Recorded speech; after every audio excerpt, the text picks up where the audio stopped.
বাণিজ্যিকভাবে মস্তিষ্কে চিপ প্রতিস্থাপন করেছে চীন।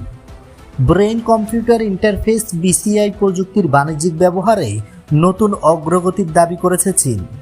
সাংঘাইয়ে প্রথমবারের মতো দেশটির নিয়ন্ত্রক সংস্থার অনুমোদন পাওয়া একটি মস্তিষ্কের চিপ সফলভাবে একজন রোগীর শরীরে স্থাপন করা হয়েছে। এর মাধ্যমে প্রযুক্তিটি শুধু গবেষণাগারের পরীক্ষায় সীমাবদ্ধ না থেকে চিকিৎসা ক্ষেত্রে ব্যবহারের নতুন সুযোগ তৈরি করেছে। চীনের একটি প্রযুক্তি প্রতিষ্ঠানের তৈরি নিও নামের এই ব্রেন কম্পিউটার সংযোগ ব্যবস্থা রোগীর শরীরে প্রতিস্থাপন করা হয়। অস্ত্রোপচারের পর রোগীর অবস্থা স্থিতিশীল রয়েছে বলে জানানো হয়েছে।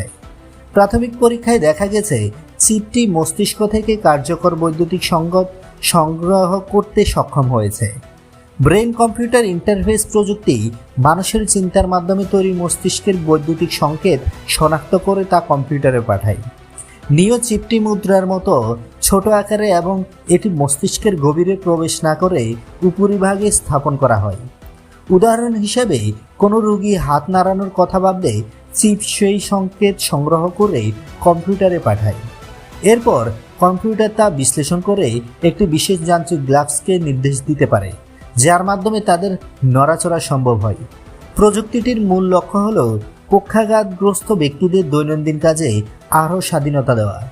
চীনের জাতীয় ওষুধ ও চিকিৎসা সরঞ্জাম নিয়ন্ত্রক সংস্থা চলতি বছরের মার্চে এই প্রযুক্তির বাণিজ্যিক ব্যবহারের অনুমোদন দেয়।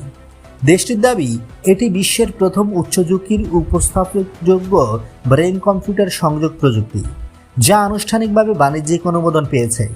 ফলে নির্দিষ্ট রোগীদের চিকিৎসায় হাসপাতাল পর্যায়ে এটি ব্যবহারের পথ খুলেছে।